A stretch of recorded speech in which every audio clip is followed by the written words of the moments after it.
Hello friends, അപ്പോൾ നമുക്കിന്ന് വളരെ ടേസ്റ്റി ആയിട്ടുള്ള ഒരു വെജിറ്റബിൾ ബിരിയാണി ഉണ്ടാക്കി നോക്കിയാലോ. അപ്പോൾ ഇതിന് എന്തൊക്കെ ഇൻഗ്രീഡിയൻസ് വേണ്ടതെന്ന് ഞാൻ പറഞ്ഞു തരാം. അപ്പോൾ ഈ ഒരു ബിരിയാണിക്ക് നമ്മുടെ ചിക്കൻ ബിരിയാണീനേലും ബീഫ് ബിരിയാണീനേലും ഒക്കെ ടേസ്റ്റാണ് കേട്ടോ. അപ്പോൾ ഇതെല്ലാവരും ഒന്ന് ട്രൈ ചെയ്ത് നോക്കണം. അപ്പോൾ ഇതിനുള്ള ഇൻഗ്രീഡിയൻസ് എന്താണെന്ന് ഞാൻ പറഞ്ഞുതരാം. ആദ്യം തന്നെ ഇതിലോട്ട് ആവശ്യമായത് ഒരു വലിയ കഷ്ണം ഇഞ്ചിയാണ് കേട്ടോ. പിന്നെ ഞാനിവിടെ എടുത്തത് ഒരു വലിയ കുടം വെളുത്തുള്ളിയാണ്. പിന്നെ ഞാൻ എടുത്തത് ഒരു 5-6 പച്ചമുളക് ഇതേപോലെ നടുവായിട്ട് കീറിയതും. പിന്നെ ഞാനൊരു വലിയ ഉരുളൻകിഴങ്ങാണ് ഇതേപോലെ ചെറിയ കഷ്ണങ്ങളായിട്ട് അരിയുക. പിന്നെ അതേപോലെ തന്നെ ഒരു വലിയ ക്യാരറ്റുമാണ് ഞാൻ ഇതേപോലെ ചെറിയ കഷ്ണങ്ങളാക്കി എടുത്തത്. പിന്നെ ഞാൻ ഇതിലോട്ട് എടുത്തത് ഏകദേശം 1 കപ്പ് ഫ്രോസൺ ഗ്രീൻ പീസാണ് കേട്ടോ. അപ്പോൾ നമുക്കിതിന് സാധാരണ ഗ്രീൻ പീസും യൂസ് ചെയ്യാം. അപ്പോൾ സാധാരണ ഗ്രീൻ പീസ് എടുക്കുകയാണെങ്കിൽ നമ്മൾ കുക്ക് ചെയ്യണേക്കാട്ടും മുന്നേ സാധാരണ വേവിക്കുന്നത് പോലെ തന്നെ വേവിച്ചാൽ മതി. ഇപ്പോൾ ഫ്രോസൺ ഗ്രീൻ പീസ് ആകുമ്പോൾ അത് വേവിക്കുകയൊന്നും വേണ്ട. അപ്പോൾ ഡയറക്റ്റായിട്ട് നമുക്ക് ബിരിയാണി ഉണ്ടാക്കുമ്പോൾ അതിലേക്ക് ഇട്ടാൽ മതി. പിന്നെ നമുക്ക് വേണ്ടത് ഏകദേശം ഒരു 2 വലിയ തക്കാളിയാണ് കേട്ടോ. അപ്പോൾ ഇതേപോലെ തക്കാളി നന്നായിട്ട് ചെറുതാക്കി അരിയുക. പിന്നെ അതേപോലെ തന്നെ ഒരു പിടി മല്ലിയിലയാണ് ഞാനിവിടെ എടുത്തിട്ടുള്ളത്. പിന്നെ അതിലോട്ട് വേണ്ടത് നമുക്കൊരു വലിയ സവോള ഏകദേശം ഇതേപോലെ ചെറുതാക്കി അരിഞ്ഞതാണ്. പിന്നെ ഞാൻ ഇതിലോട്ട് എടുത്തത് ഒരു വലിയ കപ്പ് കോളിഫ്ലവർ ഇതേപോലെ ചെറുതാക്കി അരിഞ്ഞത് ഞാൻ ഉപ്പും മഞ്ഞളും ഇട്ട് വേവിച്ചെടുത്തതാണ് കേട്ടോ. അപ്പോൾ നന്നായിട്ടൊന്ന് തിളപ്പിച്ച വെള്ളത്തിലിട്ടിട്ട് ഒന്ന് വേവിച്ചെടുത്താൽ മതി. ഒരു 5 മിനിറ്റ് വേവിച്ചാൽ മതിയാവും. പിന്നെ ഇതിലോട്ട് ചേർക്കാനുള്ളത് ഒരു 1/4 കപ്പ് തൈരാണ്. അപ്പോൾ മീഡിയം പുളിയുള്ള തൈര് എടുത്താൽ മതി. പിന്നെ ഞാൻ ചേർത്തത് ഇതിലോട്ട് ഒരു 1/2 മുറി ചെറുനാരങ്ങയുടെ നീരാണ് കേട്ടോ. ഇതൊക്കെയാണ് നമുക്ക് ആവശ്യമുള്ള ഇൻഗ്രീഡിയൻസ്. പിന്നെ നമുക്ക് കുറച്ച് സ്പൈസസ് ആണ് കേട്ടോ വേണ്ടത്. അപ്പോൾ ഞാനിവിടെ ഒരു ചെറിയ കഷ്ണം പട്ട എടുത്തിട്ടുണ്ട്, ഒരു 4 ചെറിയ കഷ്ണം പട്ട.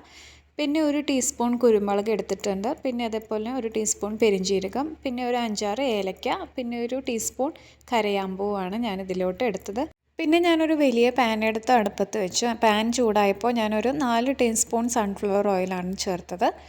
പിന്നെ ഏകദേശം ഞാൻ ചേർത്തത് ഒരു വലിയ ടേബിൾ സ്പൂൺ നെയ്യാണ് കേട്ടോ. പശുവിൻ നെയ്യാണ് ചേർത്തത്. അപ്പോൾ നെയ്യ് നിങ്ങൾക്ക് ഇഷ്ടമുള്ളതനുസരിച്ചിട്ട് ചേർക്കാം. ഒരു 2-3 ടേബിൾ സ്പൂൺ വരെയൊക്കെ ചേർക്കാം. പിന്നെ ഞാൻ ചേർത്തത് നമ്മൾ നേരത്തെ തന്നെ അരിഞ്ഞു വെച്ച ആ ഒരു വലിയ സവോളയാണ് കേട്ടോ.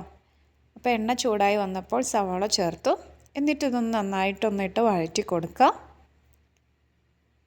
സവോള നന്നായിട്ട് മൂത്ത് വരുമ്പോൾ നമുക്കിനി ആഡ് ചെയ്ത് കൊടുക്കുവാനുള്ളത് നേരത്തെ തന്നെ എടുത്തു വെച്ച സ്പൈസസ് ആണ് കേട്ടോ. അപ്പോൾ ഇത് മുഴുവനായിട്ട് ഇതിലോട്ടൊന്ന് ചേർത്ത് കൊടുത്ത് നന്നായിട്ടൊന്ന് വഴറ്റിയെടുക്കുക. അപ്പോൾ ഈ സ്പൈസസ് ഒന്ന് മൂത്ത് വരുന്ന വരെ നന്നായിട്ടൊന്ന് വഴറ്റുക. അപ്പോൾ നല്ലൊരു മണം വന്ന് കിട്ടണ വരെ നമുക്ക് ഇത് നന്നായിട്ടൊന്ന് വഴറ്റി കൊടുക്കാം. അപ്പോൾ സ്പൈസസൊക്കെ നന്നായിട്ടൊന്ന് മൂത്ത് വരുമ്പോൾ നമുക്കിനി ചേർത്ത് കൊടുക്കുവാനുള്ളത് നേരത്തെ തന്നെ എടുത്തു വെച്ച ഇഞ്ചി വെളുത്തുള്ളി പച്ചമുളക് ഒന്ന് മിക്സിയിലിട്ട് അടിച്ച് പേസ്റ്റാക്കിയതാണ്. അപ്പോൾ ഇതേപോലെ ഒന്ന് ലോ ടു മീഡിയം ഫ്ലെയിമിലിട്ട് ഇതേപോലെ നന്നായിട്ടൊന്ന് വഴറ്റി കൊടുക്കുക. അങ്ങനെ ഇഞ്ചി വെളുത്തുള്ളി പച്ചമുളകിൻ്റെയൊക്കെ പച്ചമണം മാറിക്കഴിഞ്ഞാൽ നമുക്കിനി ചേർത്ത് കൊടുക്കുവാനുള്ളത് തക്കാളിയാണ്. അപ്പോൾ ഇതേപോലെ തക്കാളി നന്നായിട്ട് ചെറുതാക്കി അരിഞ്ഞതും ചേർത്ത് കൊടുത്ത് നന്നായിട്ടൊന്ന് വഴറ്റിയെടുക്കുക. അപ്പോൾ തക്കാളിക്ക് നല്ല വേവുണ്ട് കേട്ടോ. അപ്പോൾ ഇതേപോലെ ഒന്ന് നന്നായിട്ട് ഞാനൊന്ന് ഉടച്ചു കൊടുക്കുന്നുണ്ട് തക്കാളി. പിന്നെ ഞാൻ ഇതിലോട്ട് ചേർത്ത് കൊടുത്തത് നേരത്തെ തന്നെ എടുത്തു വെച്ച 1/4 കപ്പ് തൈരാണ് കേട്ടോ. അപ്പോൾ തൈര് ചേർത്ത് കൊടുത്തു. ഇനി നമുക്ക് ഇതിലോട്ട് ചേർത്ത് കൊടുക്കുവാനുള്ളത് നേരത്തെ തന്നെ എടുത്തു വെച്ച ചെറുനാരങ്ങ നീരാണ്. എന്നിട്ട് ഇവയെല്ലാം ചേർത്തൊന്ന് നന്നായിട്ട് മിക്സാക്കി കൊടുക്കുക. അപ്പോൾ ഇതേപോലെ ഒരു 5 മിനിറ്റ് നന്നായിട്ടൊന്ന് വഴറ്റി കൊടുക്കണം കേട്ടോ. ഇതേപോലെ നന്നായിട്ടൊക്കെ ഒന്ന് സെറ്റ് ചെയ്ത് വഴറ്റി കൊടുക്കാം.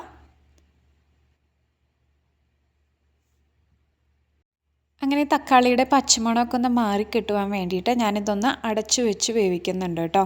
അപ്പോൾ അത് ഏകദേശം ഒരു 5 മിനിറ്റ് വേവിക്കാം. അങ്ങനെ തക്കാളി ചേർത്ത് ഞാൻ അടച്ചു വെച്ച് വേവിച്ചതിന് ശേഷം ഒന്ന് തുറന്ന് നോക്കി. അപ്പോൾ ഇതേപോലെ നന്നായിട്ട് തക്കാളിയൊക്കെ ഒന്ന് ഉടഞ്ഞു വന്നിട്ടുണ്ട് കേട്ടോ. എന്നിട്ടൊന്ന് ഇളക്കി കൊടുക്കുക. അടി പിടിക്കാതെ നോക്കണം കേട്ടോ. പിന്നെ ഞാൻ ഇതിലോട്ട് ചേർത്ത് കൊടുത്തത് നേരത്തെ തന്നെ അരിഞ്ഞു വെച്ച വെജിറ്റബിൾസ് ആണ് കേട്ടോ. അപ്പോൾ ഇവിടെ ഞാൻ ഉരുളൻകിഴങ്ങ് അതേപോലെ തന്നെ ക്യാരറ്റൊക്കെയാണ് എടുത്തിട്ടുള്ളത്. ഇത് നമ്മുടെ ഇഷ്ടത്തിനനുസരിച്ചിട്ട് നമുക്ക് ചേർത്ത് കൊടുക്കാവുന്നതാണ്. പിന്നെ ഞാൻ ഇതിലോട്ട് ചേർത്ത് കൊടുത്തത് ഒരു പിടി മല്ലിയിലയാണ്. അപ്പോൾ ഈ വെജിറ്റബിൾസിൻ്റെ ക്വാണ്ടിറ്റിയൊക്കെ നമുക്ക് ഇഷ്ടമുള്ള പോലെ സെറ്റ് ചെയ്യാം കേട്ടോ. പിന്നെ ഞാനിവിടെ ചേർത്ത് കൊടുത്തത് കോളിഫ്ലവർ ആണ്.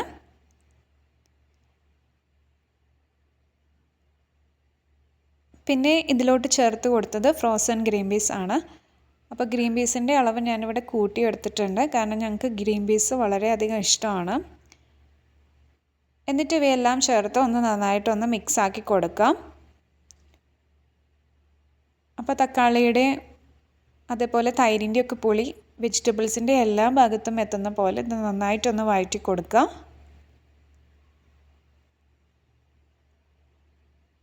അപ്പോൾ ഇതൊരു ലോ ടു മീഡിയം ഫ്ലെയിമിലിട്ട് ചെയ്താൽ മതി.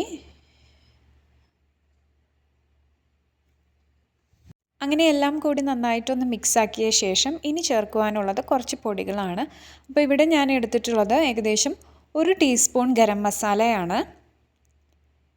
പിന്നെ ഞാൻ ഇതിലോട്ട് ചേർത്ത് കൊടുത്തത് ഏകദേശം 1 ടീസ്പൂൺ മഞ്ഞൾപ്പൊടിയാണ്. പിന്നെ ഞാൻ ഇതിലോട്ട് ചേർത്തത് ഒരു 3/4 ടീസ്പൂണോളം മല്ലിപ്പൊടിയാണ്. പിന്നെ എരിവിനായിട്ട് ഞാൻ ഇതിലോട്ട് ചേർത്തത് ഒരു വലിയ ടേബിൾ സ്പൂൺ മുളക് പൊടിയാണ്. അങ്ങനെ ഇവയെല്ലാം ചേർത്തതിനു ശേഷം നന്നായിട്ടൊന്ന് ഇളക്കി കൊടുക്കുക. ഇതേപോലെ പൊടികൾ എല്ലാ ഭാഗത്തും എത്തുന്ന രീതിയിൽ വേണം കേട്ടോ ഇളക്കാൻ വേണ്ടിയിട്ട്. എന്നിട്ട് ഇവയെല്ലാം കൂടി നന്നായിട്ടൊന്ന് മിക്സാക്കി കൊടുത്തതിന് ശേഷം ഞാൻ ആഡ് ചെയ്ത് കൊടുത്തത് കുറച്ച് ഉപ്പാണ് കേട്ടോ. അപ്പോൾ ഉപ്പ് നമ്മുടെ പാകത്തിനനുസരിച്ച് ചേർത്ത് കൊടുക്കാം. അപ്പോൾ ഇവിടെ ഞാൻ ചേർത്ത് കൊടുത്തത് ഏകദേശം 1 ടീസ്പൂണോളം ഉപ്പാണ്. അപ്പോൾ ഈ പച്ചക്കറികളിലോട്ടുള്ള ഉപ്പാണ് ഇപ്പോൾ ഞാൻ ആഡ് ചെയ്ത് കൊടുത്തത്. എന്നിട്ട് ഇവയെല്ലാം ചേർത്ത് നന്നായിട്ടൊന്ന് മിക്സാക്കി കൊടുക്കുക.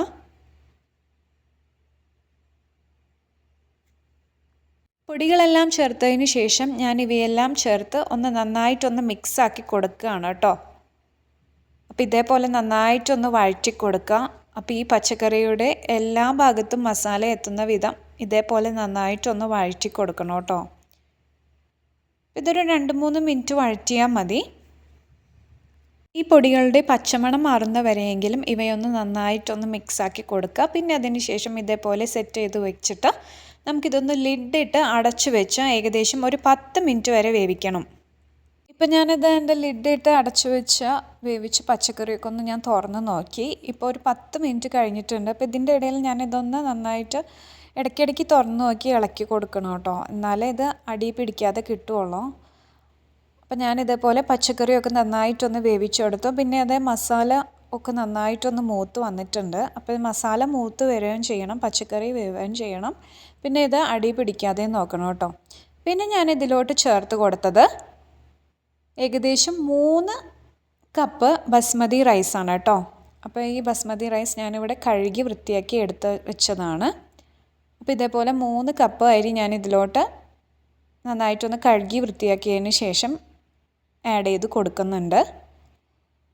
എന്നിട്ട് ഈ അരി ഒന്ന് ഇട്ട് കൊടുത്തതിന് ശേഷം ഇവയെല്ലാം ചേർത്ത് ഒന്ന് നന്നായിട്ടൊന്ന് വഴറ്റി കൊടുക്കണം. അരിയുടെ എല്ലാ ഭാഗത്തും ഈ ഒരു വെജിറ്റബിൾസിൻ്റെ മസാല എത്തുന്ന വിധം വേണം കേട്ടോ ഈ ഒരു അരിയും വെജിറ്റബിൾസും ചേർത്ത് മിക്സ് ആക്കുവാൻ. അങ്ങനെ എല്ലായിടത്തും ഈ ഒരു വെജിറ്റബിൾ എത്തുന്ന രീതിയിൽ വേണം ഇവയെല്ലാം ചേർത്തൊന്ന് നന്നായിട്ട് മിക്സാക്കി കൊടുക്കാൻ. അപ്പോൾ ഇതേപോലെ നന്നായിട്ടൊന്ന് മിക്സാക്കി കൊടുക്കുക, എല്ലാ വശത്തും മസാല എത്തുന്ന വിധം. ഇപ്പം ഞാൻ ഇവിടെ എല്ലാം ചേർത്തൊന്ന് നന്നായിട്ട് ഇളക്കി കൊടുക്കുന്നുണ്ട് കേട്ടോ. അരിയുടെ എല്ലാ വശത്തും മസാല എത്തുവാൻ വേണ്ടിയിട്ടാണ്. അപ്പോൾ ഇതൊരു ലോ ടു മീഡിയം ഫ്ലെയിമിലിട്ട് ചെയ്താൽ മതി.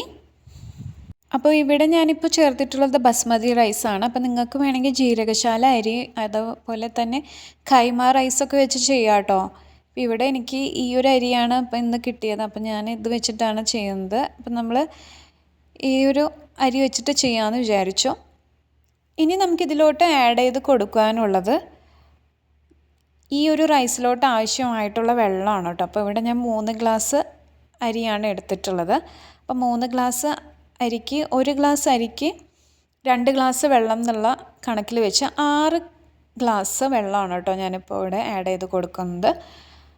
അപ്പോൾ ഇത് നോർമൽ വാട്ടറാണ് കേട്ടോ ഞാനിപ്പോൾ ഇവിടെ ആഡ് ചെയ്ത് കൊടുത്തത്. അങ്ങനെ വെള്ളം മുഴുവനായിട്ടും ആഡ് ചെയ്ത് കൊടുത്തതിന് ശേഷം നമുക്ക് ഇതെല്ലാം ചേർത്തൊന്ന് നന്നായിട്ട് ഇളക്കി കൊടുക്കുക.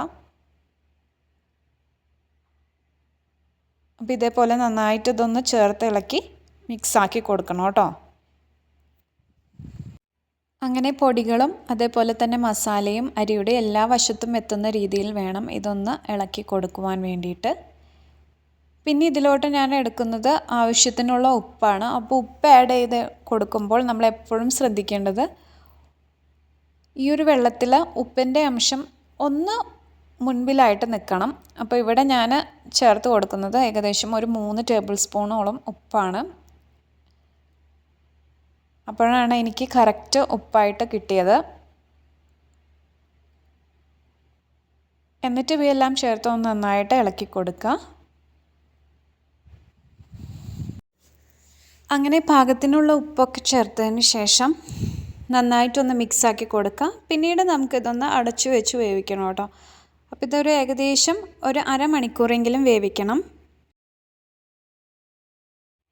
ഇനി നമുക്ക് സ്റ്റൗവിൽ ഒന്ന് ലോ ടു മീഡിയം ഫ്ലെയിമിലാക്കി കൊടുത്തതിന് ശേഷം ഇതൊന്ന് ലിഡിട്ട് അടച്ചു വെച്ച് വേവിക്കാം.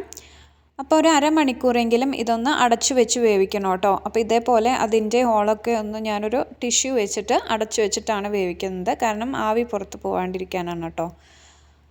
അപ്പോൾ ഇതേപോലെ നന്നായിട്ട് എയർ ടൈറ്റ് ആക്കിയിട്ട് ഇതൊരു അരമണിക്കൂർ വേവിക്കുക. ഒരു ലോ ടു മീഡിയം ഫ്ലെയിമിലിട്ട് വേവിക്കുക. ഇപ്പോൾ അരമണിക്കൂറിന് ശേഷം ഞാൻ എൻ്റെ ബിരിയാണി ഒന്ന് തുറന്ന് നോക്കി. ഇപ്പോൾ അതാ നന്നായിട്ട് അരിയൊക്കെ വെന്ത് വന്നിട്ടുണ്ട് കേട്ടോ. അപ്പോൾ ഇതാണ് വെജിറ്റബിൾ ബിരിയാണിയുടെ ഫൈനൽ ലുക്ക്. ഇതേപോലെ അരിയെല്ലാം നന്നായിട്ട് വിട്ട് കിടക്കണം. അപ്പോൾ ഈ ഒരു ബിരിയാണി എല്ലാവർക്കും ഇഷ്ടമായെന്ന് കരുതുന്നു. അപ്പോൾ ഈ ഒരു വീഡിയോ ഇഷ്ടപ്പെട്ടാൽ നിങ്ങൾ ലൈക്ക്, സബ്സ്ക്രൈബ് അതേപോലെ തന്നെ ഫോളോ ചെയ്യണം. അപ്പോൾ ഈ ഒരു ബിരിയാണി എല്ലാവരും ട്രൈ ചെയ്യണേ.